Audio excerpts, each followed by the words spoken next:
616 horsepower, 7,000 RPM. These weren't just impressive stats, they were Ford's secret weapon in 1964. A team of engineers had 90 days to build the most powerful V8 engine ever seen. Their creation would shake up American motorsports, becoming both a legend and an outlaw. So here's how Ford's impossible mission unfolded and why it changed everything.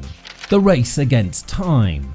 Picture this, it's 1964 and Ford's engineering team is in full-on panic mode. Chrysler just dropped a bombshell that's shaking the automotive world, the 426 Hemi. This monster of an engine is dominating NASCAR, leaving Ford in the dust. The Blue Oval's pride is on the line and they're scrambling for a solution. Henry Ford II storms into the engineering department like a man on a mission. He's angry and ready to throw down the gauntlet. His demand? Create an engine that can beat the Hemi in just 90 days. That's right, 3 months to design, build and test an entirely new engine. Talk about pressure. Ford's engineers aren't backing down. They're diving in headfirst, working around the clock to push the boundaries of V8 design. The engineering floor looks like a war room, with blueprints covering every surface and the air thick with the smell of motor oil and determination. As the days tick by, the team realizes that incremental improvements won't cut it. To beat Chrysler, they need to completely reimagine the V8 engine. It's a massive gamble, but at this point, it's their only shot at reclaiming Ford's crown. The engineers focus on a radical new design that's never been done before in American production engines. It's pushing their skills to the limit, but if it works, it could be the secret weapon Ford needs. As the 90-day mark approaches, tensions in the workshop are at an all-time high. The team is running on fumes, but there's a spark of excitement in the air. They're onto something big, something that could change American muscle cars forever. But will they make it? The clock is ticking and there's still so much to do. Testing, tweaking, fine-tuning, every second counts. The entire automotive world is watching, waiting to see if Ford can pull off the impossible. Can they really create a Hemi killer in just 90 days? The fate of Ford's racing future hangs in the balance, and it all comes down to this final push. A revolutionary design.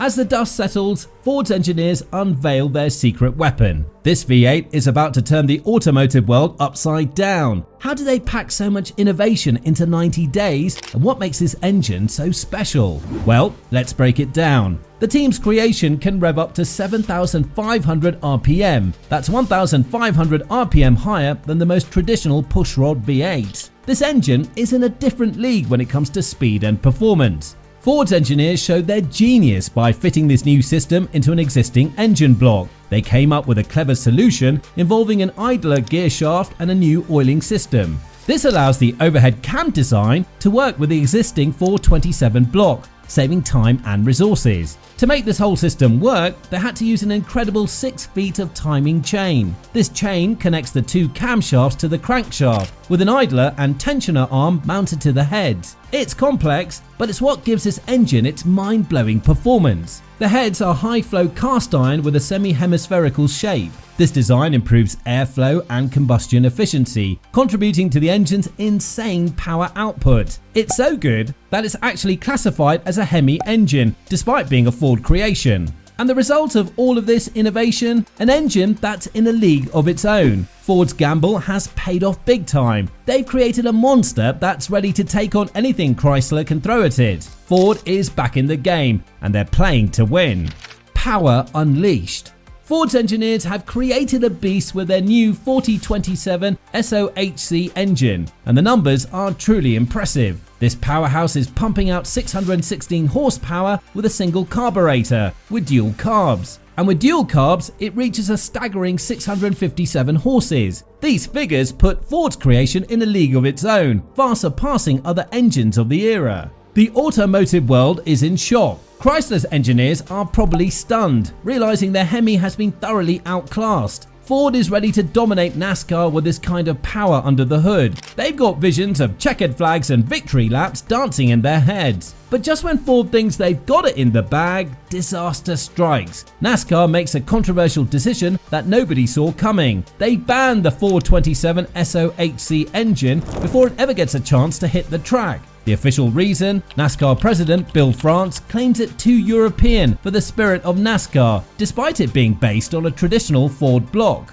Ford tries everything to change NASCAR's mind, but it's all for nothing. Their dreams of dominating the sport go up in smoke. All that innovation, now collecting dust instead of trophies. It's a heartbreaker for sure, but don't think this is the end of the road for Ford's revolutionary engine. This story's far from over, and the 427 SOHC still has some tricks up its sleeve. From outlaw to legend. When NASCAR slammed the door on Ford's 427 SOHC, a group of speed-hungry rebels saw an opportunity. They couldn't wait to get their hands on this banned beast and unleash it on the drag strip. Ford's dream of NASCAR domination might have been crushed, but the 427 SOHC was about to find a new home where raw power was king and rules were, let's just say, more flexible. The daring drivers who first brought this engine to the strip knew they had something special. Take Connie Coletta for example. In 1965, at an AHRA event, Coletta became the first driver to hit 200 miles per hour in the quarter mile using the 427 SOHC engine. Now, there is some debate about who actually got there first, but one thing's for sure, this engine was changing the game. And then there was Dino Don Nicholson. This drag racing legend took his 427 SOHC powered Mercury cars and absolutely dominated the competition. We're talking about a 130-10 record. That's not just winning, that's total annihilation. But here's the thing about pushing limits. Sometimes you push a little too far. These engines were pumping out so much power that reliability became a major issue. They were literally tearing themselves apart. It was a constant battle to keep these beasts running. Now, despite these challenges and a production run that lasted only from 1964 to 1967, the 427 SOHC left an indelible mark on the world of racing. Ford only produced about 542 of these engines, which make them incredibly rare today. And you know what happens when something is both awesome and rare? It becomes incredibly valuable. So there you have it. The 427 SOHC might have been banned from NASCAR, but it found its true calling on the drag strip. It pushed the limits of what was possible, set records, and left a legacy that's still celebrated today. Not bad for an engine that was created in just 90 days, right? This extraordinary engineering sprint, which lasted for 90 days and resulted in the creation of the 427 SOHC engine, was responsible for bringing about a revolutionary change. It was the catalyst for the change. It was the extraordinary engineering sprint that was responsible for bringing about this change in perspective with regard to the circumstance. The purpose of the test was to determine the capabilities of American engineers, and the results showed that their capabilities were tested to the greatest extent that was possible. The test was carried out in order to determine the capabilities of American engineers. In addition, what are your observations and opinions regarding the topic that's being discussed at the moment? Is it possible to find the same driving force in contemporary Ford V8s, such as the Coyote engine, which is still manufactured in the present day? The Mustang and the Mustang GT are two examples of engines that fall into this category. Ford automobiles continue to be propelled down the road and on the track by the same DNA that caused the 427 SOHC to become a legendary automobile. This DNA is used in the production of Ford automobiles. Because of this DNA, Ford automobiles have maintained their position as the industry leader ever since they were first introduced. This engine not only left an indelible mark on history, but it also had an effect on the way Ford's performance would develop in years to come. It was a significant factor in the development of Ford's performance. There was a significant amount of influence exerted by this engine. For instance, it's possible to observe its influence in terms of the power that's offered by the engines that Ford is currently manufacturing, as well as the innovations that they've introduced. This is something that can be observed. For instance, the 427 solid-state hybrid SOHC is a demonstration of how engineers working in the automotive industry have the potential to create something truly extraordinary if they're sufficiently determined to do so.